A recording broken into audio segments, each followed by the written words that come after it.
चलिए last class में देखो यही सब पढ़े थे कि नहीं पढ़े थे, याद है आपको कि थिंग वाला केस बॉडी वाला केस होगा, सब सिमिलर होगा और इनका प्रोनाउन फॉर्म इट्स ना निकाल के देयर ना लगा के हिज क्यों निकालेंगे ये भी बताए। ठीक, किसी को भी डाउट होगा जाके वीडियो, ये प्लेलिस्ट है, प्लेलिस्ट ऐसा बना होगा यूट्यूब चैनल पे, प्लेलिस्ट में जाओगे ना, लिस्ट लिखना है, प्लेलिस्ट में जब जाओगे यहाँ पे तो प्लेलिस्ट में ही वहाँ पे देखोगे स्पोकन बैच लिखा होगा और वहाँ पे फिर जाओगे तो 1 2 3 अभी तक हो चुका है, ये चौथा आपका क्लास है।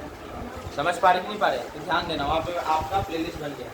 तब मुझे उम्मीद है कि इन केस आपका सब क्लास आप रिकॉर्डेड ऐसे करके डाल देंगे, कभी मन करे आपको तो एक बार वहीं से देख लेंगे। समझ पा रहे, पैसे बर्बाद आप करने की जरूरत नहीं। हाँ, सिलेबस वो कभी कभी होता है बोर्ड के लेवल से, तो जब होगा बैच तो उस पर आप ध्यान कर सकते हैं। बाकी तो बाहर जनरल इंग्लिश पढ़ने की आपको जरूरत ना पड़े, उसका ध्यान रखते हुए हम लोग पढ़ाए रहे। ठीक है, चलो लास्ट क्लास में ये सब पढ़ लेते हैं। अब हम लोग एक लास्ट पॉइंट आपको पढ़ा देते हैं, ये तो हो गया है खत्म, इसको हटा देते हैं।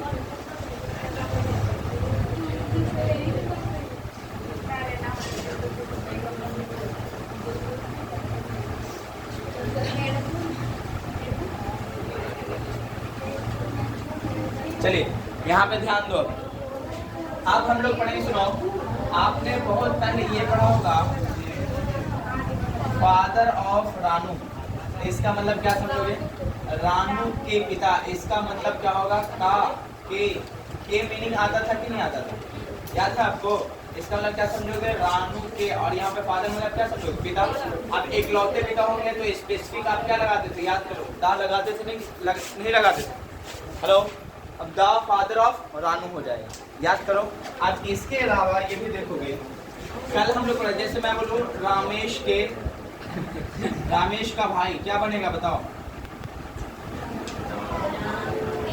ब्रदर पहले लिखना पड़ेगा, ब्रदर ऑफ रामेश, है ना। आप खुद बताइए, यहाँ पे आप स्पेसिफिक होगा तो हमेशा क्या लगाओगे, आर्टिकल द, याद है ना आपको, ऐसा पढ़े भी थे आर्टिकल में। आज वो नहीं पढ़ रहे, आज थोड़ा कंफ्यूजन ये होगा कि मैं लिखूं, अच्छा मैं बोलूं the student of this school, इसका मतलब बताओ, इसका मतलब बताओ, the student of this school, इस स्कूल के छात्र, यही तो होगा, इस स्कूल के छात्र।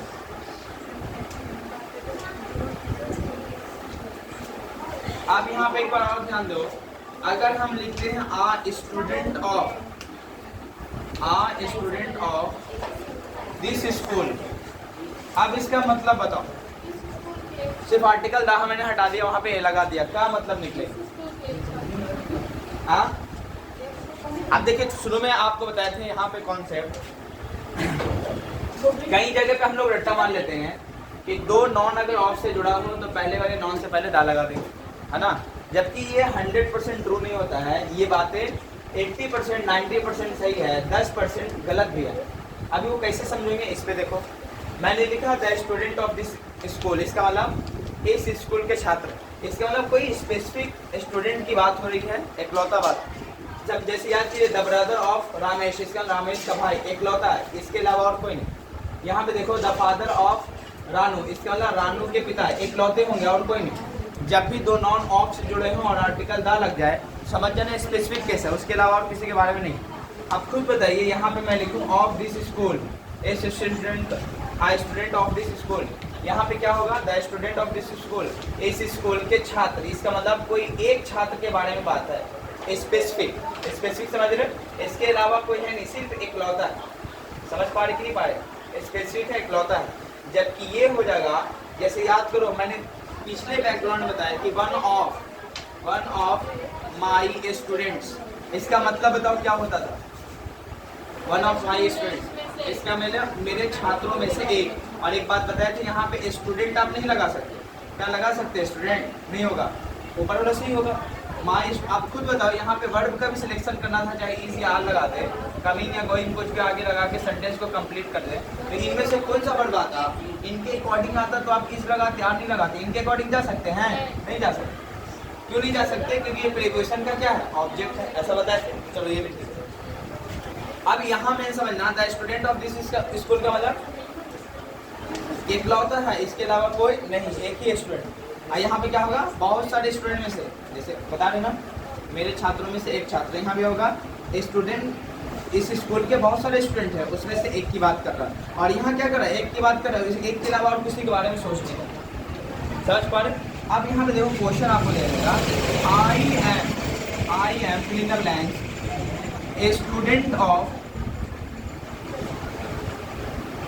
और यहाँ पे लिख लो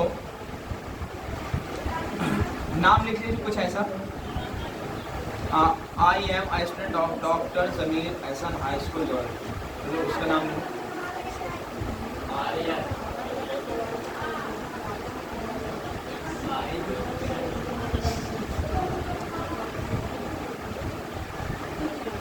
बोलो। यहाँ पे आपको ऑप्शन दे देगा, ए ऑप्शन है, बी में दा है, सी में एन है, और डी में दे देगा ऑल ऑफ दिस। अब जो ये बातें समझ लिया तो वहाँ पे ए एन लगा देगा, या हो सकता है दा लगाओ, क्या लगाओगे इधर को?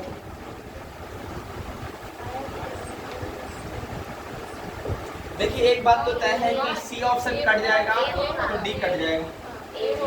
अब देखो आप इकलौते छात्र तो वहाँ के हो नहीं सकते, कई सारे छात्रों में से एक छात्र की बात करोगे तो यहाँ क्या होगा? I am a student of, इसका डॉक्टर जमीर सर हाई स्कूल थोड़ा, मतलब मेरे डॉक्टर जमीर हाई स्कूल थोड़ा एक मतलब स्कूल का जगह है, उसके छात्रों में से एक छात्र मैं भी हूँ। अगर किसी ने दा लगा दिया तो इसका मतलब इकलौता है और कोई नहीं है, बस वही है। सर हाई नहीं, चलो लिख लेना कहीं पे हाई स्कूल, यहीं पे हाई रहेगा, या कोई भी नाम आप यहाँ पे ले सकते हो। अच्छा ये कौन थे? कौन? Doctor Zameer Ehsan high school. उन्होंने डिनोट किया है अपने जमीन को। और कौन थे? इंसान थे और क्या थे? नहीं मतलब कहाँ के थे? जो धोरा में वहीं के थे। धोरे के थे। अंग्रेज के शासन वाला काम वो जमाना है, जमींदारी का मतलब बहुत लंबा ये केस है, वो बहुत लंबा कहानी है उसके पीछे। बोले ये बातें समझ में आएगा क्या? दा कब लगाओगे? अब देखो मैं लिखता हूँ दा का भी बात ये भी हो सकता है, मैं कहूँ ही इज क्वेश्चन नंबर ऐसा देगा, he is fill in the blanks father of Rani. अब यहाँ पे ऑप्शन यही दे देता हूँ मैं, ये वाला सेम तब क्या लगेगा? आर्टिकल ए लग सकता है, अब नहीं लग सकता। क्यों? फादर मतलब फादर ऑफ रानी मतलब रानी के पिता बहुत सारे, उसमें से एक पापा, क्या ऐसा हो सकता कभी? आप फादर ऑफ रानी का मतलब क्या समझोगे? रानी के बहुत सारे पिता, उसमें से एक बात, गलत बात ना हो जाएगा। तो ऐसे केस में स्पेसिफिक केस में क्या लगाओगे? बहुत डीपली अगर क्वेश्चन पूछता है इस पैटर्न पे तो ऐसा आप लगा सकते। आप बोलो आ स्टूडेंट ऑफ कब लगेगा? द स्टूडेंट ऑफ कब लगेगा मालूम है? यस। आप अपने आप को यहाँ से क्या बोलोगे? I am a student of this institute. दा नहीं लगा सकते वहाँ पे, क्या आप दा लगाओगे? आई am the student of this institute नहीं लग सकता। क्यों? स्पेसिफिक तुम नहीं हो, वहाँ पे बहुत सारे हैं उनमें से एक की बात कर, और जहाँ पे बहुत सारे में से एक की बात करोगे वहाँ पे आर्टिकल क्या लगेगा? ए। और साउंड अगर चेंज होगा, मोबाइल साउंड आ जाएगा तो क्या लगाना? एंड। और नहीं होगा तो क्या लगाना है? दा स्पेसिफिक होगा तब। बोलो बातें समझ में आ रही है कि बाउंस कर जाए? पक्का? अब इसको उतारोगे कैसे? उतारा है तो रिवीजन करवा दिए, चलो ठीक है। अब यहाँ से आपका कहानी खत्म। अब हम लोग पहला चैप्टर चल रहे हैं, use of to be, basic plus advance वाला, ठीक है ना? जल्दी से खाली फोकस करना है बोर्ड पे, नोट डाउन नहीं करना है, बाकी लास्ट में एक बार में वर्बली नोट डाउन करके आ जाना, बाकी एक्सरसाइज फिर से करना जो बुक में है आप, ठीक है? टाइम को सेव करते हुए चलना है। बोलो ये बातें समझ में आ रहा है? हाँ, कि ए कब लगाओगे, दा कब लगाओगे, कि कंफ्यूजन है?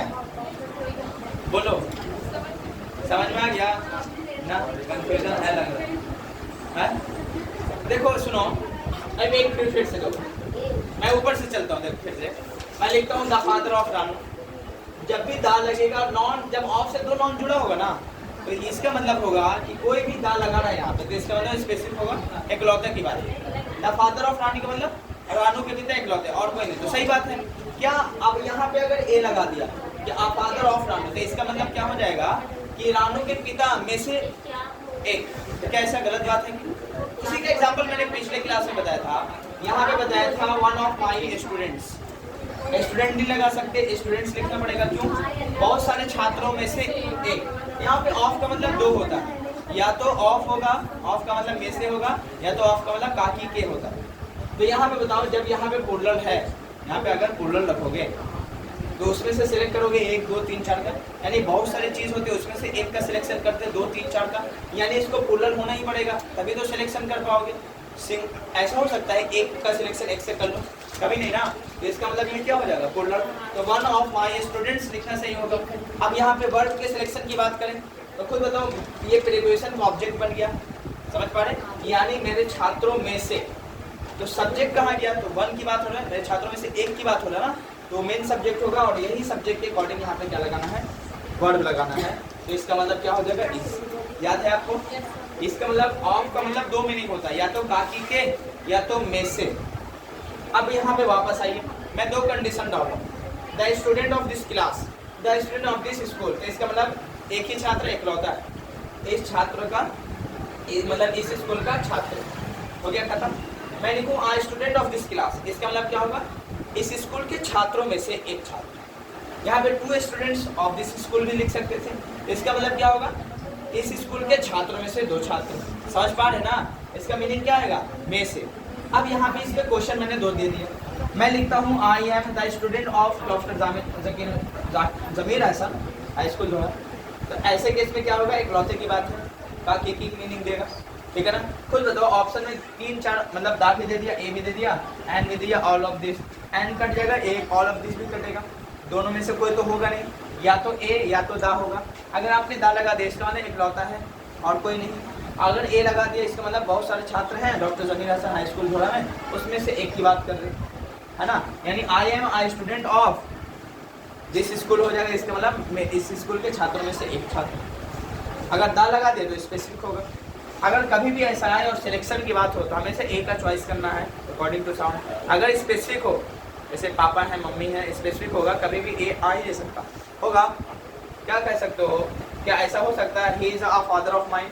गलत हो जाएगा। ये बोले पापा ने बहुत सारे में से एक पापा, ऐसा कैसे होगा? समझ पा रहे? तो ये बातें समझ में आई। अब देखो, यहाँ पे हो सकता था ए नहीं लगा सकते क्योंकि लॉजिकल मीनिंग देगा। समझ पा रहे? आप तो कोई दिक्कत नहीं है पक्का। इसका नाम he is the father of Rani, इसका नाम रानी के पिता है। ये मतलब स्पेसिफिक होगा, ये नहीं लगा सकते। अगर ये लगा दिया तो क्या मीनिंग देगा?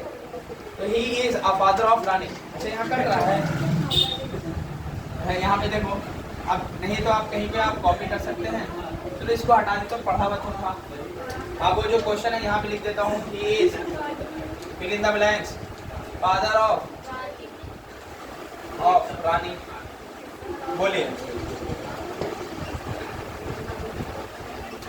अगर ऐसा कभी सिलेक्शन की बात आ जाए और दा भी लगा हो, ए भी लगा हो, और सिलेक्ट करने की बात हो तो पहला ऑप्शन ए लेना, ये मतलब दा को सेकंड प्रेफरेंस। हाँ, अगर ये ना होता, ये ऑप्शन ना होता, समझ पा रहे? यहाँ पे मालूम चला एन होता, दा होता, और ऑप्शन में बोथ हो जाता और नन ऑफ दीज हो जाता, तब ऐसे केस में आप दा को सिलेक्ट करके निकल सकते। समझ पा रहे? चलिए, ही इज, और उसके बाद आप देखो ऑप्शन में वही दे देता हूँ 4, दा भी दे दिया, ए भी दे दिया, सी में दे दिया, एन और डी में दे दिया, नन ऑफ दीज या ऑल ऑफ दीज। बताओ कौन सा ऑप्शन सही है? अब यहाँ पे ऑप्शन दा ही सही होगा, ए का यूज नहीं कर सकते आप। अगर ए आपने लगा दिया तो इसका मतलब होगा रानी के पिता में से एक पिता। गड़बड़ ना हो जाएगा? ये बातें समझ में आ रहा है? इसका मतलब जब ऑफ से 2 नॉन जुड़ा हो तो ऐसा जरूरी नहीं कि पहले वाले एक से पहले दा ही आएगा, ऐसा जरूरी नहीं। आ भी सकता है, नहीं भी आ सकता, पढ़ने के बाद डिसीजन लेना है। क्लियर है बाबू? आपको कोई दिक्कत तो नहीं है? अब हम लोग टॉपिक की शुरुआत करते, ये सब हो चुका था, और भी है लेकिन हम लोग टेंस में वो सब कवर कर लेंगे सब्जेक्ट वर्ब एग्रीमेंट में, बस इतना ही काफ़ी आपको। क्लियर है? अब इसको हटा देता हूँ।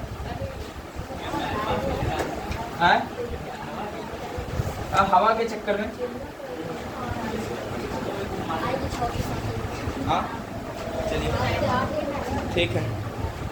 अब आओ, आज हम लोग पढ़ेंगे यूज ऑफ टू बी।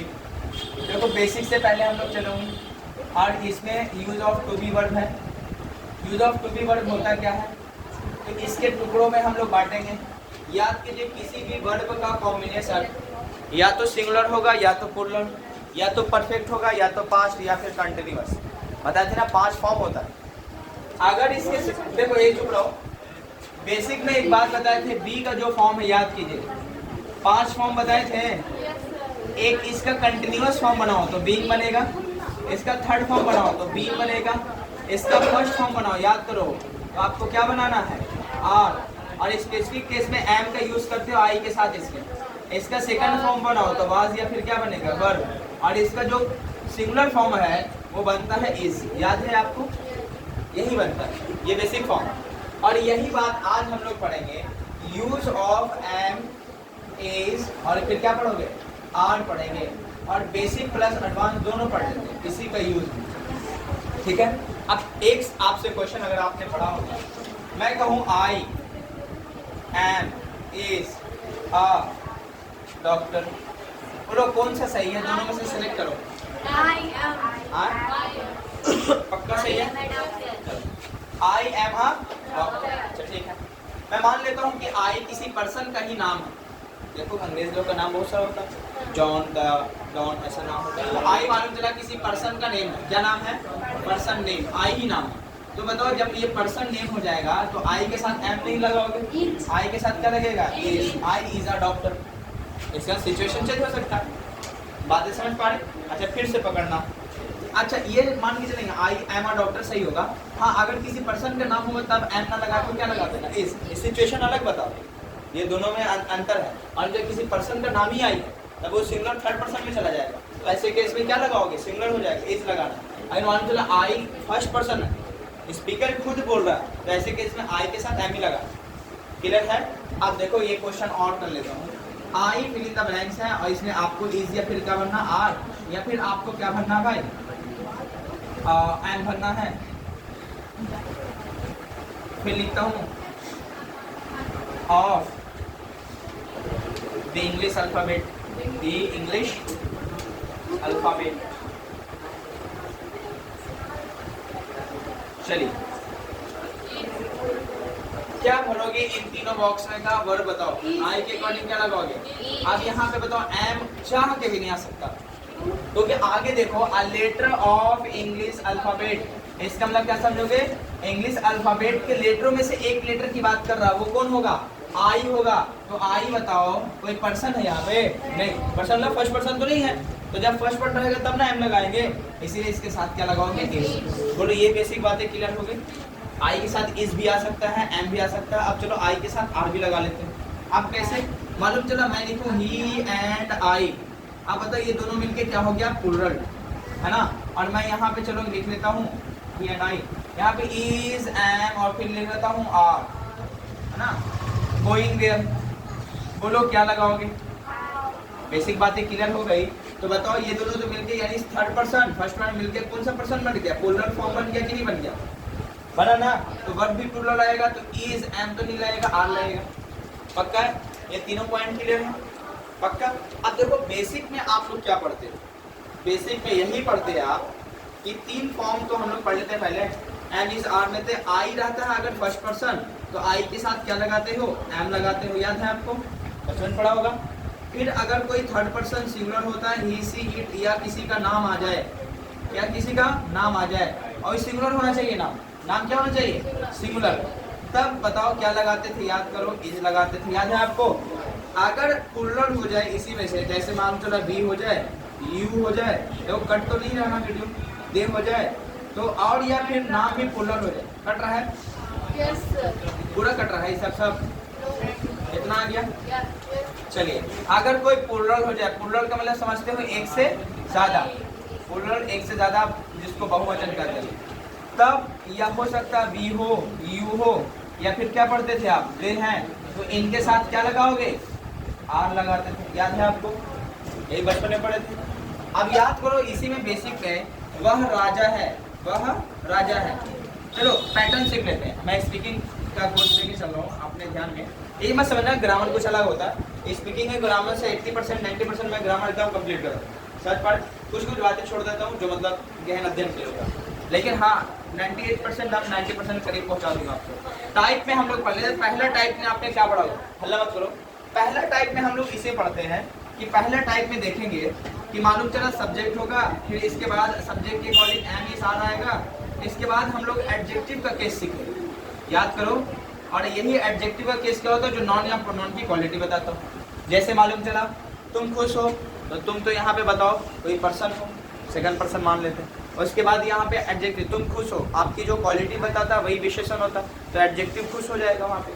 और खुश का इंग्लिश क्या लिखते हो, हैप्पी। तो जैसे मैं बोलूँ एडजेक्टिव का फॉर्म वहाँ आएगा, वह खुश है, वह खुश है। तो एकदम बेसिक बेसिक बातें मैं लेके चल रहा हूँ शुरू में। वह के लिए क्या लगाओगे, ही, उसके बाद इज, उसके बाद डायरेक्ट खुश के लिए क्या लगाओगे, उसमें कोई दिक्कत तो नहीं है, पक्का। अब इसी में नेगेटिव की बात कर दो, वह खुश नहीं है, he is not happy. Interrogative की बात करूं, क्या वह खुश है, इज ही हैप्पी, याद है ना। क्या वह खुश नहीं है, इज ही नॉट हैप्पी। वह क्यों खुश नहीं है, वह क्यों खुश है, पहले वह क्यों खुश है, व्हाई इज ही हैप्पी। वह क्यों खुश नहीं है, why is he not happy. याद करो, इस को नॉट को जोड़ दो तो इजंट भी बन सकता है, लेकिन क्लोकियल लैंग्वेज में यूज होता है। ये सब बातें बता दिए थे, ये बेसिक का पैटर्न नंबर 1 क्लियर है ना। हम उम्मीद करके चलते हैं कि ये सब पढ़ा है। मैं उन बातों को ज़्यादा इस पर फोकस करूँगा जो आपको मतलब एडवांस लेवल पे सीखना होगा। पहला पैटर्न क्लियर है, कोई दिक्कत तो नहीं है कि एडजेक्टिव का फॉर्म लगता है। फिर हम लोग इसी में टाइप 2 पढ़ते थे, क्या पढ़ते थे, टाइप 2, याद है आपको, कट तो नहीं रहा होगा। टाइप 2 में हम लोग क्या पढ़ते थे, याद करो। अच्छा आप कटेगा, छोड़ दो, पहले इसको जो थोड़ा सा कॉपी में जगह होगा तो कॉपी कर लेना, तो भी वर्क है, जल्दी से उतार लेना। अब हम लोग बेसिक नहीं एडवांस लेवल पे उठ रहे, धीरे धीरे देखो तुमको वहाँ पे पहुँचा देंगे जहाँ पे यूज ऑफ एम इज आपका एडवांस लेवल जहाँ जाता है। जैसे बड़े बड़े सेंटेंस को हम लोग कॉपी करते हैं और देखते हैं, समझ पा रहे कि नहीं पा रहे, उसको हम लोग पढ़ेंगे। अगर आपको पढ़ाने के बाद डॉट लगेगा तो बोलना, डॉट ही नहीं हो सकता, फिर भी मैं उन लोगों का सिक्योरिटी लेके चलता हूँ भाई, हो सकता है जो पहली दफ़ा में, ये सब तो बेसिक बात है। Copy it fast.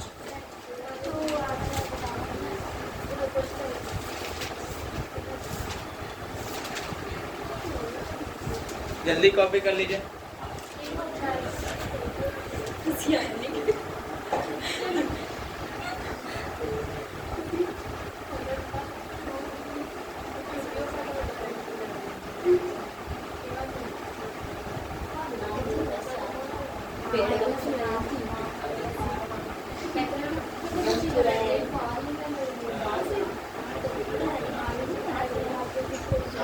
अब थोड़ा एडवांस की ओर चलो, इसे हटा दो। ये सब तो आप जानते थे और टाइप 1 कर चुके हैं, इसमें किसी को डॉट तो होगा ही नहीं, ठीक है। अब आइए डॉट को ख़त्म कर देते हैं।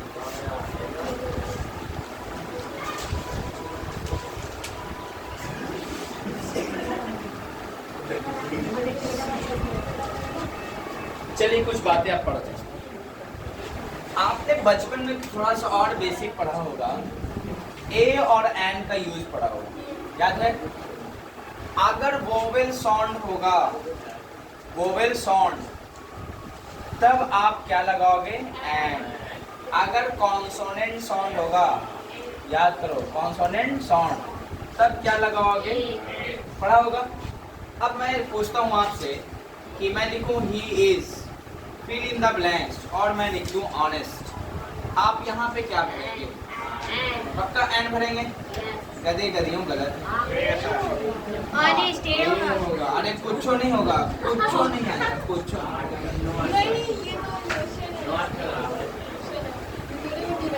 अब अधूरा बात सुनो, जब तक नॉन नहीं सेंटेंस में होगा, वो भी नॉन काउंटेबल नॉन होना चाहिए, तब तक आर्टिकल ए और एन के बारे में सोचना नहीं है। इतनी बातें समझ रहे। इसका मतलब अगर ही इज ऑनेस्ट है और मैं कहूँ कि इसमें आप आर्टिकल भरें और लिख दें द, और डी में लिख दें नन ऑफ दीज या ऑल ऑफ दीज, तो आप ऑनेस्ट आप लड़ गया आदम आ ही एन, और आएगा 0 लड्डू नंबर, यहाँ पे नन ऑफ दीज भी लिख दें। अब क्यों नहीं लेके, समझो 1 मिनट। ऑनेस्ट क्या है, एडजेक्टिव, अभी बताए थे, याद करो पैटर्न, यही पैटर्न ना बता रहे हैं वहाँ, देखो ये पैटर्न यहाँ पे आया है। एडजेक्टिव क्या बताता है, क्वालिटी बताता है, नॉन या प्रोनाउन का। अब यहाँ पे नॉन तो है नहीं, यहाँ पे इसके पीछे नॉन तो है नहीं, तो आर्टिकल कब आता है? जब इसके पीछे नॉन रहेगा तब आर्टिकल आ जाता है। समझ पा रहे? उसको क्वांटिटी। अब देखिए यहाँ पे सिर्फ एडजेक्टिव इसकी क्वालिटी बता रहा है, वो ऑनेस्ट है, ईमानदार है, तो यहाँ पे तो कोई आर्टिकल का जिक्र ही नहीं करोगे क्योंकि इसके पीछे तो कोई आर्टिकल मतलब नॉन है नहीं। हाँ, अगर ऐसा होता ही इज उसके बाद लिखते ऑनेस्ट, उसके बाद मैं बॉय लिख देता तब हो सकता, तब ऑप्शन अगर सेम होता ना तो मैं क्या लिख के चलता? N honest boy. यहाँ पे सही है, यहाँ पे एन लगेगा, बिल्कुल सही। क्यों? अब आपको एक बात सिखा रहा हूँ कि यानी आर्टिकल जब लगाओगे, आर्टिकल यानी लगाते ही नॉन ये आर्टिकल जरूर खोजेगा। अगर नहीं खोज रहा है तो इसका मतलब आर्टिकल नॉन नहीं है, इसलिए आर्टिकल नहीं। यानी जहाँ जहाँ सेंटेंस में नॉन होता वहीं आर्टिकल आता है। अगर सेंटेंस आर्टिकल नॉन गायब है तो आर्टिकल को भी गायब करना है। ऊपर वाले सेंटेंस में देखो कोई भी आगे नॉन नहीं लिखा हुआ है, नहीं ना ऑनेस्ट के बाद कुछ लिखा हुआ है नहीं, तो इसीलिए कोई भी आर्टिकल नहीं आएगा। इससे पहले देखो नॉन लिखा हुआ है तो इसका मतलब इससे पहले आर्टिकल आएगा। यानी ध्यान दो, मैं लिखूँ ही इज और मैं यहाँ पे बॉय लिखूँ तो यहाँ पे कौन सा आर्टिकल आएगा? एक। सॉरी, अब बॉय लिखोगे, अब क्यों लिखोगे? ए क्यों आएगा, दा क्यों नहीं आ सकता? जब भी कोई काउंटेबल नॉन हो, समझ पा रहे? काउंटेबल नॉन, और वो निश्चित हो, निश्चित किसी के लिए नहीं है ना, मेनली आपके लिए। बॉय की बात मैंने पहली दफा किया, कोई भी बॉय हो सकता है। तो इंडिफिनिट आर्टिकल, अनिश्चित आर्टिकल ही लगाते हो जिसमें आता है ए और एन। और ए का यूज कहाँ पे होता है? जहाँ पे कॉन्सोनेंट साउंड हो, और वोवेल साउंड के लिए आप क्या लगाते हो? एन लगाते। याद है आपको? इसलिए कॉन्सोनेंट साउंड था तो ए आ गया, कोई दिक्कत तो नहीं। ठीक है, बॉय से दा नहीं लगा सकते क्योंकि अभी ना मैं परचेज फिक्स बॉय से नाम है, इसलिए स्पेसिफिक नहीं होता। स्पेसिफिक नहीं होता दा का यूज नहीं करोगे। आपने देखा कि यहाँ पे देखिए आर्टिकल आया सर, हाँ आया बिल्कुल, और प्लस नॉन आया है। देखिए स्ट्रक्चर में ऐसा ही है कि नहीं? देखो नॉन आर्टिकल है ना, टाइप देखो मैं आगे ले जा रहा हूँ इसलिए गौर से करवा रहा हूँ। यहाँ पे देखो मैं कुछ नहीं कर रहा हूँ, ही इज, और मैं लिखता हूँ एन, और फिर मैं लिखता हूँ ऑनेस्ट, उसके बाद मैं लिखता हूँ बॉय। तो खुद बताओ यहाँ पे नॉन आया और यहाँ पे एडजेक्टिव आया, ए डी जे करके छोड़ दिया, यहाँ पे आर्टिकल आया। यानी आपने देखा कि सर जब नॉन से पहले एडजेक्टिव आता है तो यही जो आर्टिकल होता है ये कहाँ भाग जाता है? एडजेक्टिव के साउंड के अकॉर्डिंग ये यूज होता है। जबकि मैं इनको अगर हटा दूं तो यहाँ पे एंड बॉय नहीं लिख सकते, आप बॉय लिखना पड़ेगा। समझ पा रहे? इसका ना आपने देखा कि नॉन से पहले एडजेक्टिव होगा तो ये एडजेक्टिव अपने साउंड के अकॉर्डिंग आर्टिकल लेगा। ये नॉन के लिए ही आर्टिकल आया है, लेकिन साउंड किसका इफेक्ट पड़ेगा? इस एडजेक्टिव के साउंड के अकॉर्डिंग चलोगे। समझ में आ रहा है? कोई दिक्कत तो नहीं है? पक्का? अब इसी को हम लोग टाइप 2 स्पीकिंग में सिखाते हैं कि देखो हम लोग क्या सीखेंगे टाइप 2 में। देखो टाइप 2 में हम लोग क्या सीखेंगे कि सब्जेक्ट होगा, सब्जेक्ट के बाद एम इज आर आएगा, एम इज आर के बाद सुनिए आर्टिकल आएगा, आर्टिकल के बाद कोई भी नॉन का जिक्र होगा। और ये नॉन कैसा होना चाहिए? काउंटेबल। काउंटेबल का मतलब क्या समझोगे? जिसको आप गिन लो, और वो भी काउंटेबल होगा तो सिंगुलर, प्लूरल भी नहीं होना चाहिए। वॉइस होगा तो आप बॉय लिखेंगे, सही है, आप वॉइस नहीं लिख सकते क्योंकि जब प्लूरल हो गया तो फिर काउंटिंग दो थोड़ी करेंगे। समझ पा रहे? अब देखो इसी पैटर्न में कहूँ वह लड़का है, वह लड़का है तो क्या बनाओगे? वह डॉक्टर है, क्या बनाओगे? ही इज लगाओगे, आप बॉय लिखोगे। बोलो कोई दिक्कत है? बने कि नहीं बने? अब देखो मैं इसी में बोल दूं, फिर दूसरा पैटर्न इसी में टाइप 2 में ए कैटेगरी हो गया। बी कैटेगरी में क्या पढ़ोगे? सब्जेक्ट होगा, एम इज आर भी आएगा, ये भी आएगा प्लस में, लेकिन आर्टिकल होगा प्लस में एडजेक्टिव लिखोगे एडीजे, आप प्लस में नॉन होगा। अभी नॉन कैसा होना चाहिए? काउंटेबल नॉन होना चाहिए। समझ पा रहे? जैसे मैं बोलूँ वह ईमानदार लड़का है, वह एक ईमानदार लड़का है, क्या बनेगा? इंग्लिश बोलो, वह एक ईमानदार लड़का है, क्या बनेगा? हाँ, ही इज, बिल्कुल सही, ही इज। अब देखो ईमानदार के लिए क्या लिखते हैं? ऑनेस्ट। वह ईमानदार है तो क्या लिखते हैं? ही इज ऑनेस्ट, लेकिन वह लिखा हुआ है एक ईमानदार लड़का है तो ही इज ऑनेस्ट बॉय, मतलब क्या होगा? ईमानदार लड़का। लेकिन बताओ नॉन सिंगुलर है तो नॉन के पहले क्या लगेगा? आर्टिकल, लेकिन एडजेक्टिव आ गया तो आर्टिकल वहां पे नहीं लगेगा, एडजेक्टिव से पहले लगाएंगे तो क्या लगाओगे? बोलो टाइप 2 भी क्लियर है? अब इसमें नेगेटिव इंडिकेटिव जल्दी जल्दी खेल दो। वह लड़का नहीं, इज नॉट अ बॉय, तीसरे नंबर पे नोट लगा देना। क्या वह लड़का है? Is a boy. क्या वह लड़का नहीं? Is not a boy. वह एक क्यों लड़का? तो वाई इज अ बॉय। वह क्यों लड़का नहीं? Why is not a boy. क्या ये बन जाएगा? वह ईमानदार लड़का नहीं है, he is not an honest boy. क्या वह ईमानदार लड़का है? Is he an honest boy, क्या वह लड़का ईमानदार नहीं है? बोले बच जाएगा पक्का। जल्दी से इसको भी टाइप 2 को कॉपी कर लेना, दोनों क्वेश्चन है कर लेना। आर्टिकल में ये क्वेश्चन बहुत पूछता भी है, समझे? तो दोनों मैंने कवर करवा दिया। अब एक्सरसाइज नंबर आपका 4-5 तक खत्म, इतना ही से जो आपको बेसिक में पढ़ना है ना वो खत्म। अब आते हैं एडवांस केस जो यूज ऑफ टू बी में बनता है। जल्दी से कॉपी कर लो, एक्सरसाइज पूरे बुक का करके आना है, एक बार में सब खत्म यूज ऑफ टू बी। जल्दी करो। चलिए अब देखो फोकस करते हैं मेन टॉपिक। देखिए अब इसको हटा देता हूँ, टाइप 2 भी क्लियर है। अब इसमें हम लोग टाइप 3 पढ़ते हैं।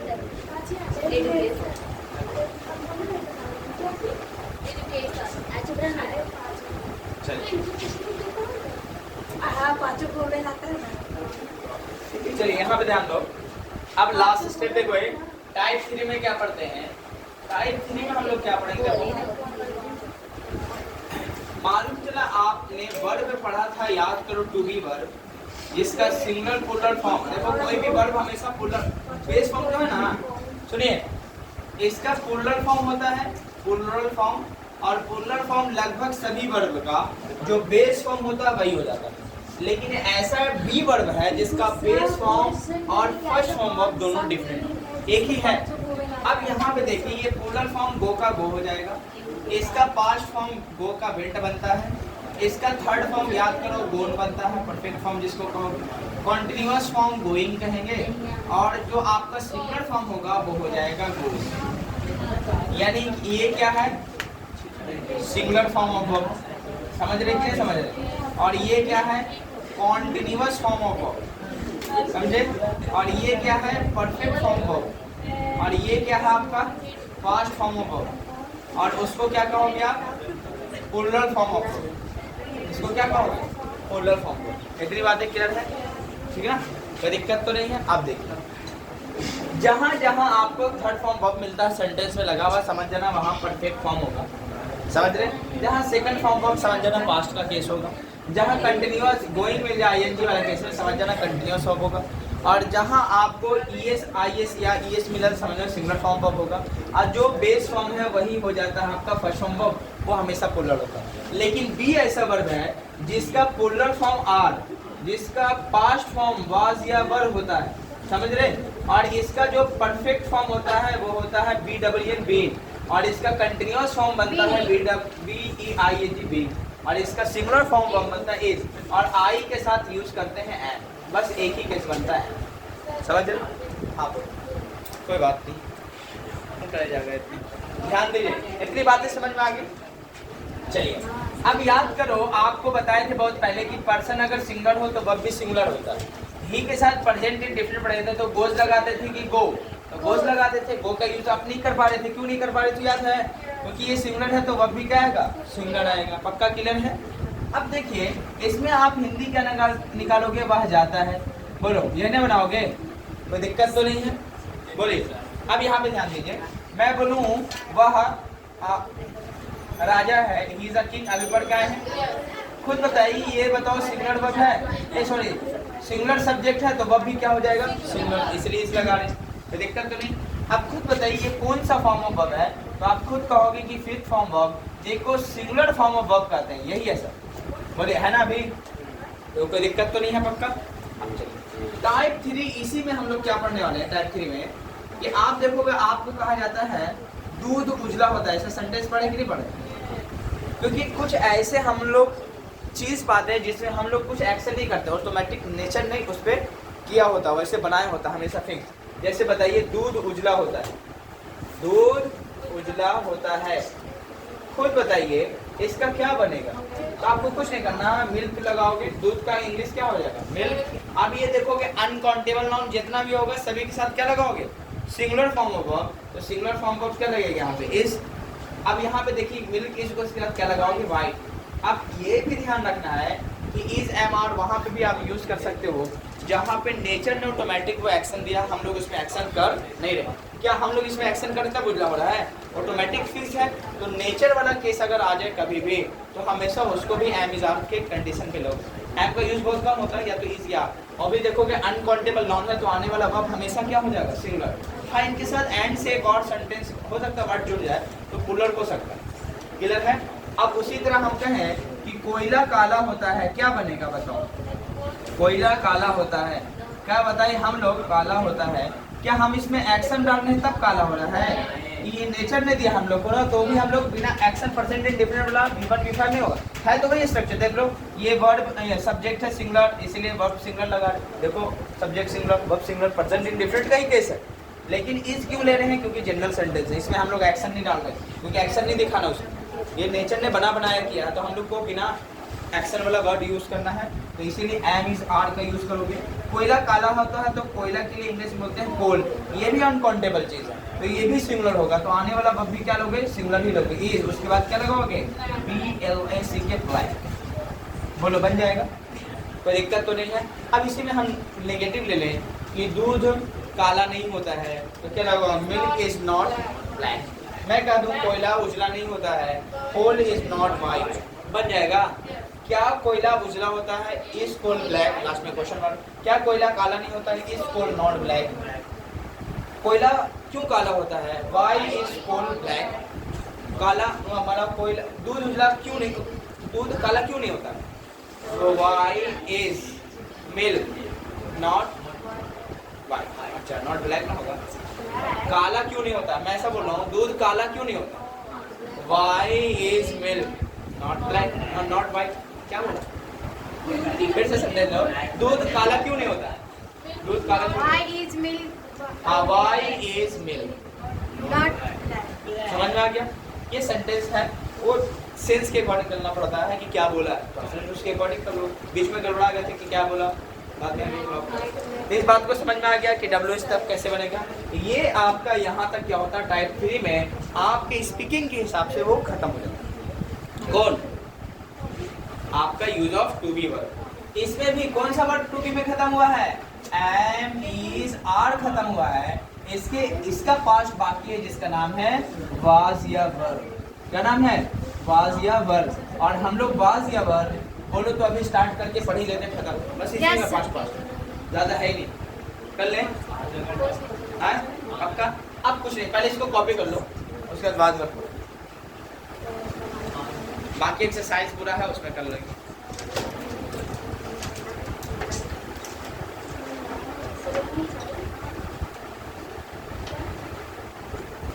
कहानी, हाँ कहानी सुन लोगे। चलो, ये तो हो गया है, एक्सरसाइज कर लोगे, कोई दिक्कत तो नहीं होगा, पक्का।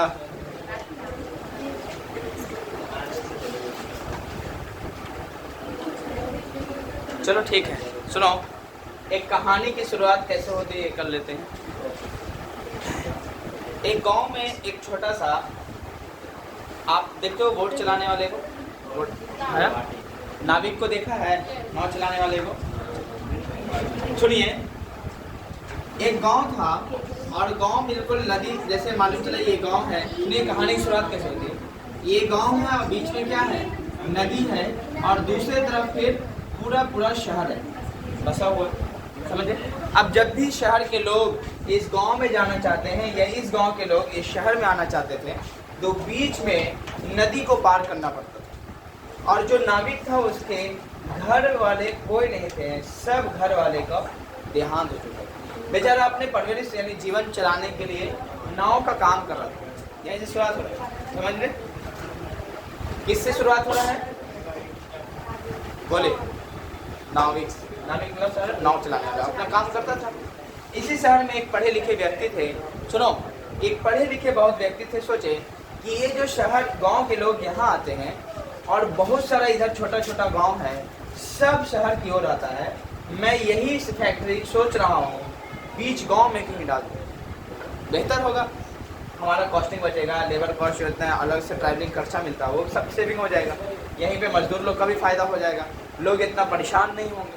समझ पा रहे कि नहीं पा रहे। और यही जो मालिक था यहाँ का, इसने 3 लोगों को कई तरीके से भेजता है, क्या करने के लिए, चप्पल का फैक्ट्री डालने के लिए।